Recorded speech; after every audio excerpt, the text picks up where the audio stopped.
السلام عليكم ورحمة الله وبركاته.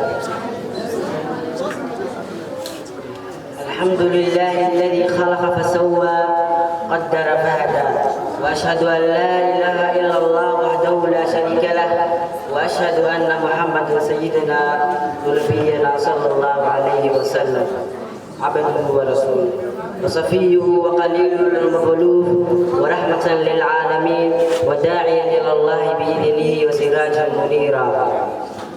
الحمد لله الذي جعل لأهل العلم منزلة رفيعة عند الأمم، ثم الصلاة والسلام على خير البرية وأزكى البشرية محمد بن عبد الله صلى الله عليه وعلى آله وأصحابه ومن تبعهم بإحسان إلى يوم الدين. أما بعد، لا يخفى على أحد دور المعلم الكبير في بناء الأجيال وتنشئتهم على الأخلاق الحميدة وحسن المعاملات مع الآخرين.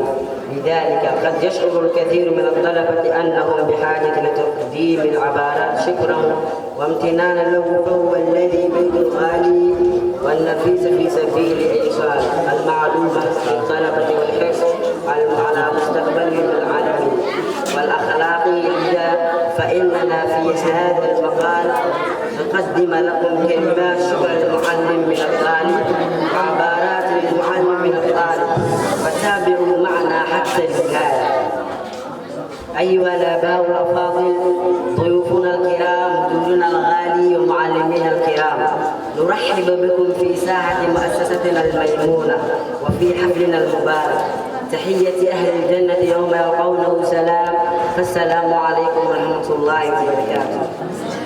المعلم هو الشمعة التي تحترق وتذوب، التي تضيء درب الآخرين، والمعلم هو مربي الأجيال الذي يسعى بكل استطاعة لتقديم ما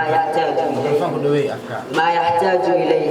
ونسأل الله تعالى أن يجزيكم الحسنى والزيادة، ونقول لكم بكل شفافية: حللتم أهلا ونزلتم سهلا، وآخر دعوانا